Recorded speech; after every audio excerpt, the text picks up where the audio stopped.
ಯಾವ ಆನೆ ಹೊರಬೇಕು ಅನ್ನೋದನ್ನ ನಮ್ಮ ಅಧಿಕಾರಿಗಳು ತೀರ್ಮಾನ ಮಾಡ್ತಾರೆ. ನಮ್ಮ ಅರಣ್ಯ ಇಲಾಖೆ ಅಧಿಕಾರಿಗಳು ತೀರ್ಮಾನ ಮಾಡ್ತಾರೆ.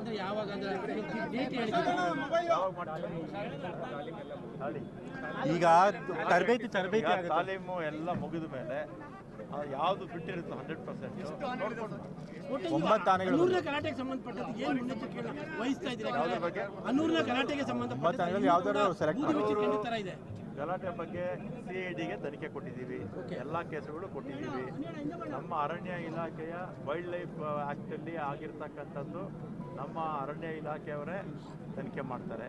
ಉಳಿದಿರ್ತಕ್ಕಂಥದ್ದೆಲ್ಲ CID ಕೊಟ್ಟಿದ್ದೀವಿ. ಅಲ್ಲ, ಅಲ್ಲಿ ಬೆಂಕಿ ಹಚ್ಚುವಂಥದ್ದು ಮತ್ತೊಂದು ಗಲಾಟೆ ಅದೆಲ್ಲ ಸೇರಿಸಿ ಅದನ್ನು ಸೇರಿಸಿ ಯಾವುದು ನಮ್ಮ ಕೋಚಿಂಗ್ ಕ್ಯಾಂಪ್ಸ್ಗಳದ್ದು ಡೆಸ್ಟ್ರಾಯ್ ಮಾಡಿರೋದು, ವೆಹಿಕಲ್ಸ್ ಸುಟ್ಟು ಹಾಕಿರೋದು, ನಮ್ಮ ಬಿಲ್ಡಿಂಗ್ಗಳಿಗೆ ನಷ್ಟ ಮಾಡಿರ್ತಕ್ಕಂಥದ್ದು ಎಲ್ಲ ಸೇರಿಸಿ CID ಕೊಟ್ಟಿದ್ದೀವಿ. ಅಲ್ಲ, ಅಲ್ಲಿ ಕೆಲಸ ಮಾಡೋದಕ್ಕೆ ಎದುರ್ತಾ ಇದ್ದಾರೆ ಅರಣ್ಯ ಇಲಾಖೆಯವರು. ಯಾಕಂದ್ರೆ ಯಾವ ಭಯನೂ ಬೀಳಬೇಕಾಗಿಲ್ಲ, ಎಲ್ಲ ಪ್ರೊಟೆಕ್ಷನ್ನು ಕೊಟ್ಟಿದ್ದೀವಿ.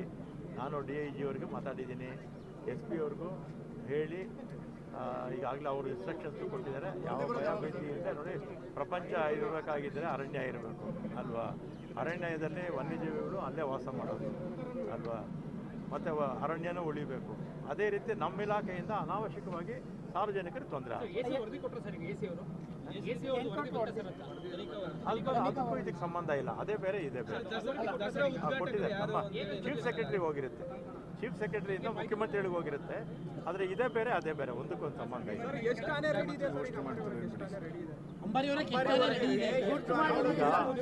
ಈಗ ಪ್ರಮುಖವಾಗಿ ಹೇಳಿ ಸರಿ ಸರ್, ನೀವು ಹೇಳಿ. ತಾಲೀಮ್ ಮಾಡ್ತಾರೆ. ಫೈನಲ್ ಆಗಿ ಯಾವ ಸೂಟ್ ಆಗುತ್ತೆ ಅಂತ ತೀರ್ಮಾನ ಮಾಡ್ತಾರೆ. 2-3 ಆಗ್ಬೋದು. ಆವಾಗ ಅಂಥ ಸಂದರ್ಭದಲ್ಲಿ ಇವ್ರು ತೀರ್ಮಾನ, ನಮ್ಮ ಅರಣ್ಯ ಇಲಾಖೆ ಅಧಿಕಾರಿಗಳಿಗೆ ಅದರ ಚಲನವಲನ, ಅದರ ಕ್ಯಾರೆಕ್ಟರ್ ಎಲ್ಲ ಕೂಡ ಗೊತ್ತಿರುತ್ತೆ. ಅವ್ರು ಫೈನಲ್ ಆಗಿ ಅವ್ರು ತೀರ್ಮಾನ ಮಾಡ್ತಾರೆ. ಇಲ್ಲ CM ಅವರೇ ತೀರ್ಮಾನ ಮಾಡಬೇಕು. ಅವ್ರು ಇನ್ನೂ ಯಾವುದು ನಿರ್ಧಾರ ಪ್ರಕಟ ಮಾಡಿಲ್ಲ.